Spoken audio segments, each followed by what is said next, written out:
Imaginez que tout ce que vous connaissez, les vérités auxquelles vous croyez et les normes que vous suivez ne sont que de petites fractions d'un vaste mystère.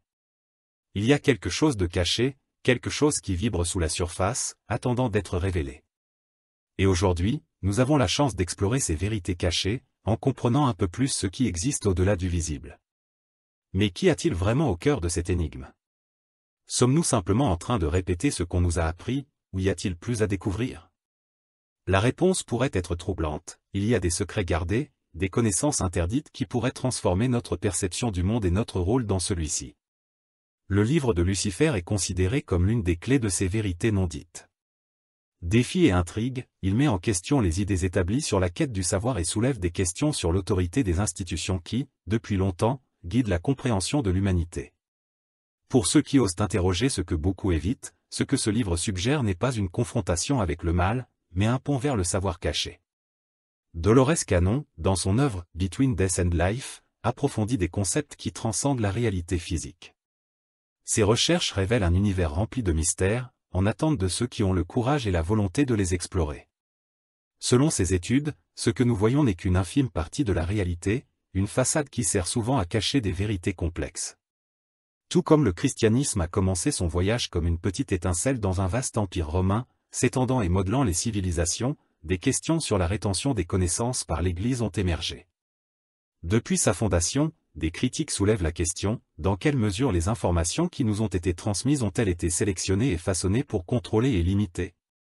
Pendant les premiers siècles, lorsque le christianisme gagnait du terrain au sommet de l'Empire romain, la foi chrétienne était considérée avec méfiance par beaucoup. C'était un mouvement qui défiait les croyances et les coutumes traditionnelles, conquérant des fidèles de manière inattendue.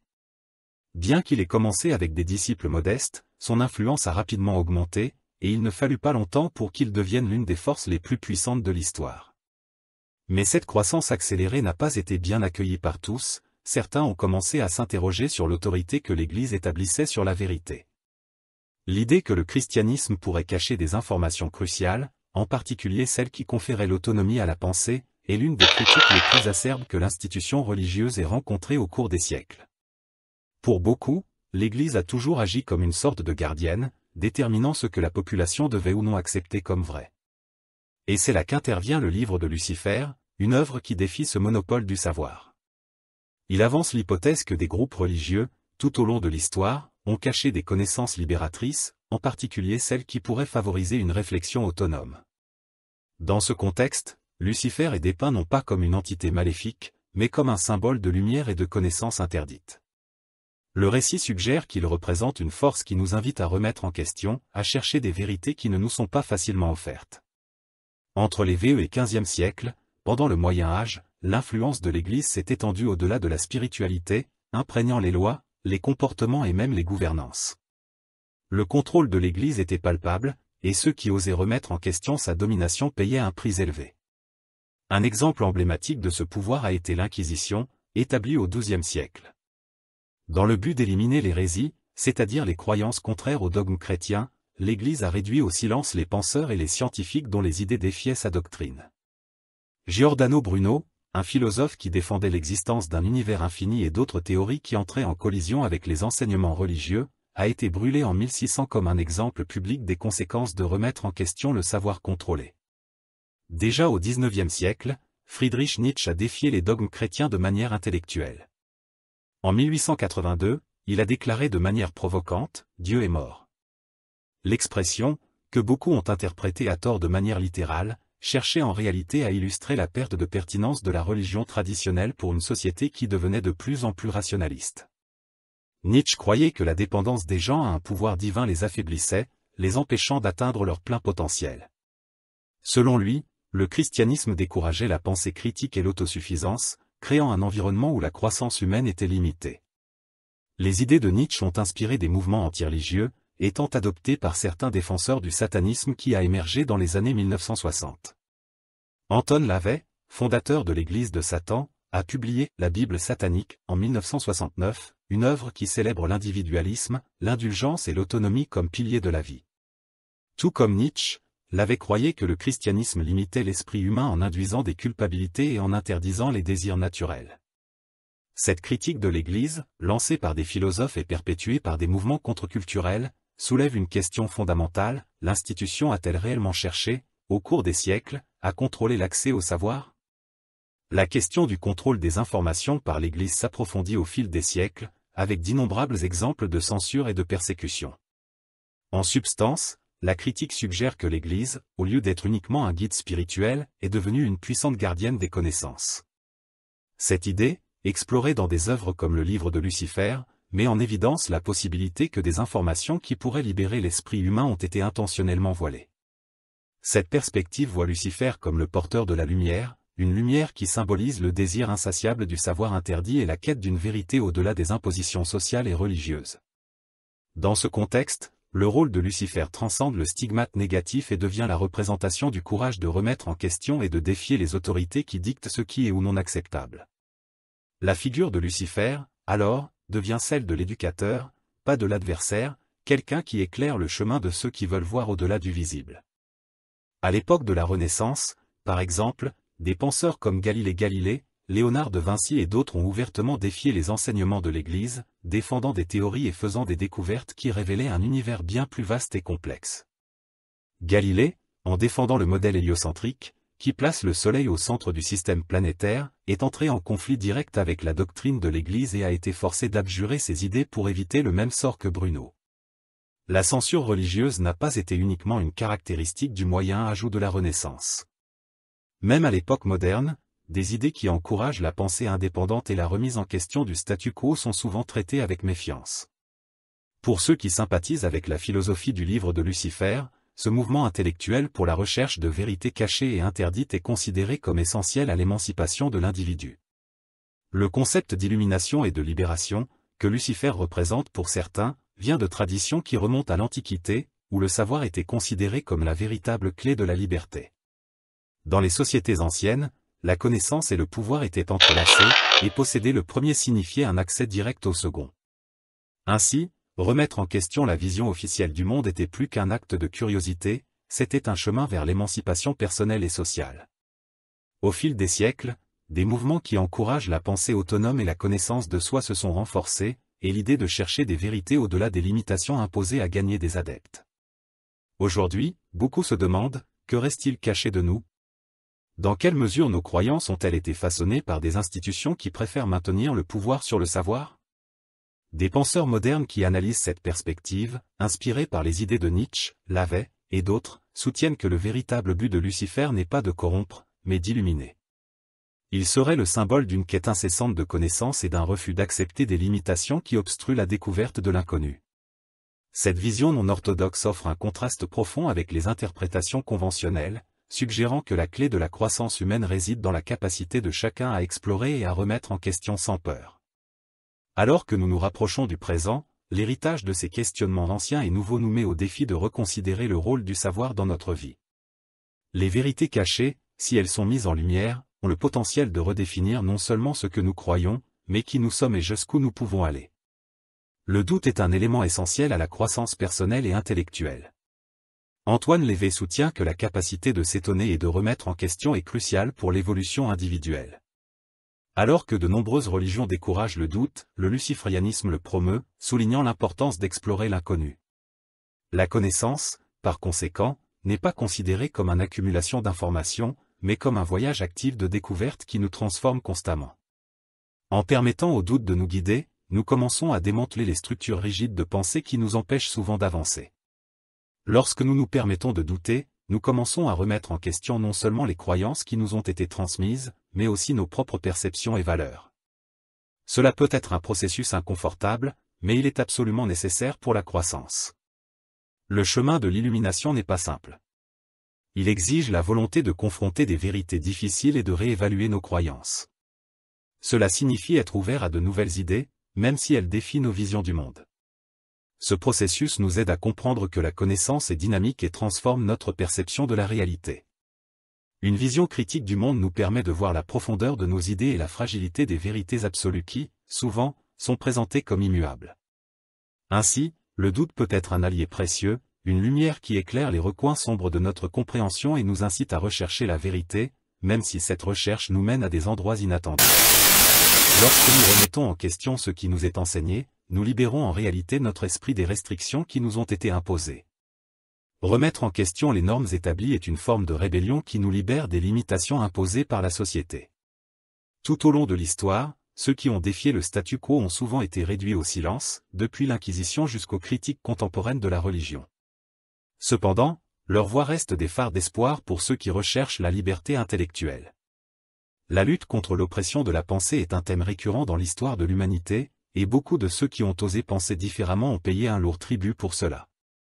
Les exemples d'individus qui ont défié les croyances prédominantes sont abondants. Charles Darwin, en présentant la théorie de l'évolution, et Galilée, en réfute la vision géocentrique de l'univers, ont non seulement changé leurs domaines respectifs, mais ont également façonné la pensée occidentale. Le courage de Galilée d'affirmer que la Terre n'était pas le centre de l'univers, à une époque où cette idée était dogmatique, illustre l'importance de remettre en question et de défier les croyances établies. Darwin, à son tour, a remis en question la vision traditionnelle de la création, présentant une nouvelle façon de comprendre la vie qui résonne encore dans les débats scientifiques et philosophiques actuels.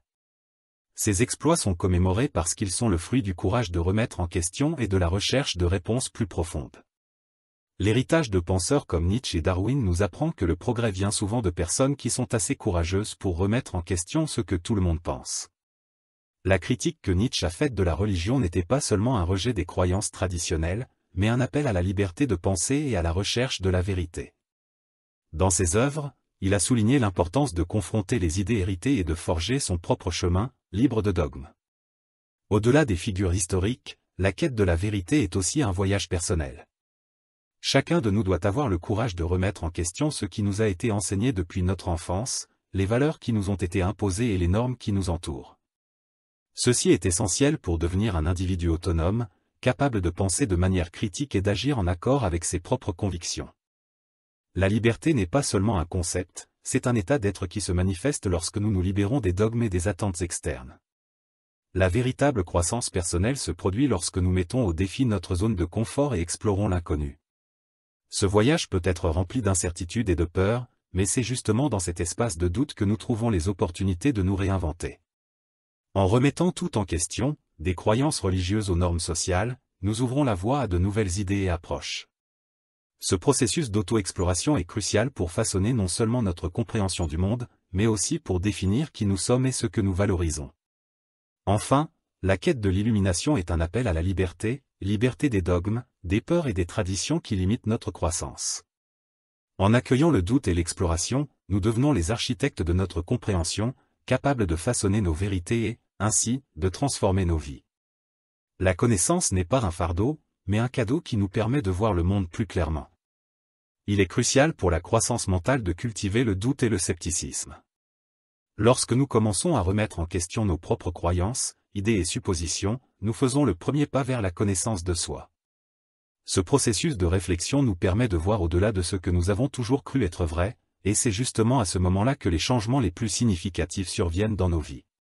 Il n'est pas nécessaire de rejeter tout ce que nous avons appris.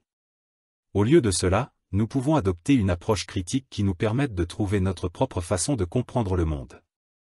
L'un des plus grands avantages du doute est qu'il nous incite à penser par nous-mêmes. En remettant quelque chose en question, nous ne dépendons pas des autres pour nous dire ce qui est bien ou mal. Au contraire, nous commençons à chercher nos propres réponses, ce qui est fondamental si nous voulons nous libérer de tout type de règles, qu'elles soient sociales, religieuses ou même auto-imposées. Cet exercice de questionnement nous donne le pouvoir de créer notre propre ensemble de croyances. Le scepticisme et le doute ne doivent pas être considérés comme des obstacles, au contraire, ce sont des outils précieux qui nous aident à obtenir plus de liberté et d'information. En cultivant ces sentiments, nous sommes encouragés à penser plus profondément, à rejeter les réponses faciles et à poursuivre la recherche de la vérité. Si ce voyage de découverte vous a apporté de nouvelles idées et questions, envisagez de montrer votre soutien en cliquant sur le bouton de super remerciement ci-dessous. Votre contribution me permet de produire plus de contenu qui incite les gens à réfléchir et aide ainsi à maintenir ces conversations significatives en cours. Dans la quête de la connaissance, il n'y a pas de chemin direct ni de voyage facile qui nous mène directement à la vérité. Tant la philosophie de Nietzsche que le livre de Lucius mettent l'accent sur une leçon critique, la véritable compréhension ne se trouve pas simplement en croyant tout ce qu'on nous dit. Au contraire, la véritable illumination vient du courage de remettre en question les récits qui ont façonné notre compréhension du monde et de chercher des réponses dans des endroits où beaucoup ont peur d'aller. Pendant des siècles, les gens ont été enseignés à ne pas remettre en question l'autorité, à rester fermes dans leur foi et à accepter, sans hésitation, ce qui est présenté comme une vérité absolue. Cependant, tant les penseurs anciens que contemporains ont découvert le secret qui réside au cœur de la véritable compréhension, le doute n'est pas un obstacle à la sagesse, mais la clé même qui ouvre les portes vers elle. Par le biais du scepticisme, nous parvenons à nous libérer des limitations de l'ignorance et à commencer à voir le monde tel qu'il est réellement. Par l'interrogation, nous mettons au défi les structures qui ont maintenu nos esprits emprisonnés et nous élargissons nos horizons. Lorsque nous analysons l'histoire de Lucifer sous un nouveau jour, nous réalisons que son récit ne porte pas seulement sur la rébellion contre le bien, mais sur la quête de la liberté et la découverte de connaissances occultes. De nombreuses façons, Lucifer symbolise le cœur de la curiosité, l'acte de remettre en question ce qui semble fixe et irrésistible, résistant aux institutions qui tentent de contrôler la pensée et poursuivant les vérités les plus profondes de l'existence, de la vie et de notre rôle dans l'univers. Cette interprétation de Lucifer reflète le voyage philosophique que beaucoup affrontent en commençant à remettre en question des croyances profondément enracinées. Rejeter toutes les idées n'est pas l'objectif, au lieu de cela, nous devons explorer ces idées avec courage et les revendiquer pour nous-mêmes. La célèbre déclaration de Nietzsche, « Dieu est mort », n'était pas un appel au désespoir, c'était un défi. Il disait que, avec le déclin de la pensée religieuse traditionnelle, il était maintenant à nous de prendre la responsabilité de nos propres vies. C'est un appel à l'autodétermination et à la création de nos propres valeurs, significations et objectifs. Dans le même esprit, la philosophie satanique d'Anton LaVey encourage les individus à prendre le contrôle de leur destin. Au lieu de suivre aveuglément ce qui est imposé par la société, nous devons utiliser le doute et le scepticisme pour forger notre propre chemin, en remettant en question et en réévaluant chaque étape. Atteindre la vraie connaissance, cependant, n'est pas une tâche simple. Cela nécessite une exploration constante et la volonté de tout remettre en question. Pour atteindre la véritable illumination, nous devons nous engager à poser des questions difficiles, à être ouverts à de nouvelles perspectives et à ne jamais cesser de défier le statu quo. C'est par le doute et l'interrogation que nous trouvons de nouvelles vérités qui nous permettent de penser librement et de manière indépendante. La vérité est là-bas, attendant d'être découverte. Par conséquent, ne cessez jamais de chercher, ne cessez jamais de remettre en question et ne cessez jamais de chercher la connaissance qui peut vous libérer. Ce chemin peut être difficile, mais c'est par lui que nous trouvons l'essence de notre être et la vraie liberté. La curiosité continue est une force puissante qui nous permet non seulement de remettre en question, mais aussi d'élargir nos horizons. Lorsque nous regardons le monde avec un esprit curieux, nous commençons à voir des opportunités dans chaque coin, chaque interaction et chaque expérience. Cela nous encourage à explorer des domaines que nous considérions auparavant comme insignifiants ou inexplorés.